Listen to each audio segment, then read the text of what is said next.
Arrest అయిన వాళ్ళ మీద సింపతి రావడం అనేది సహజం. కాకపోతే ఇప్పుడు వల్లంనేని వంశీ మీద సింపతి వస్తే రేపొద్దున బయటకు వచ్చిన తర్వాత ఆయన గన్నవరం నియోజకవర్గంలో ఆయనే హీరో అవుతాడు. మళ్ళీ ఆయనే నాయకుడు అవుతారు. ఆయనే లీడర్ అవుతాడు.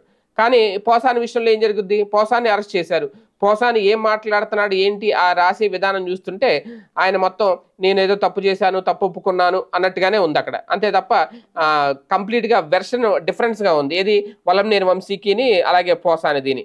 అయితే ఇక్కడ రేపొద్దున పోసాని బయటకొచ్చిన తర్వాత ఆయనకి ఎక్కడి నుంచైనా సీట్ ఇచ్చి ప్రాతినిధ్యం వహిస్తారా అంటే అది జగన్మోహన్ రెడ్డి గారు ఇచ్చి తీసుకునే నిర్ణయం మీద ఆధారపడి ఉంటుంది. కాకపోతే ఇంతకుముందు నందిగం సురేష్‌కి ఎలాగైతే ఎంపీ పదవి ఇచ్చారో అలాగే ఖచ్చితంగా పోసాను కూడా భవిష్యత్తులో ఆదుకుంటారు. ఆయన అరెస్ట్ అయ్యి లోపలికెళ్లారు కాబట్టి అనేది ఒక చర్చ. కాకపోతే అప్పుడు వైసీపీ అధికారంలోకి రావాలి. అధికారంలో ఉన్నప్పుడు ఇవన్నీ జరుగుతాయి. కాకపోతే ఈ అరెస్టులను అయితే పెద్ద సీరియస్‌గా తీసుకోవట్లేదు వైసీపీ అనేది. ఈ అరెస్టులు జరగడమే మంచిదనుకుంటుంది. అరెస్టులు పెరిగే కొద్దీ ప్రజల్లో సింపతి వస్తది అనేది. అయితే ప్రస్తుతం వల్లంనేని వంశీ తర్వాత పోసాని కృష్ణమురళి ఆల్రెడీ ఇప్పటికే ఆయన ఎవరు హిందూపురం మాజీ ఎంపీ ఆయనకు కూడా ఇప్పుడు నోటీసులు ఇచ్చున్నారు ఆల్రెడీ.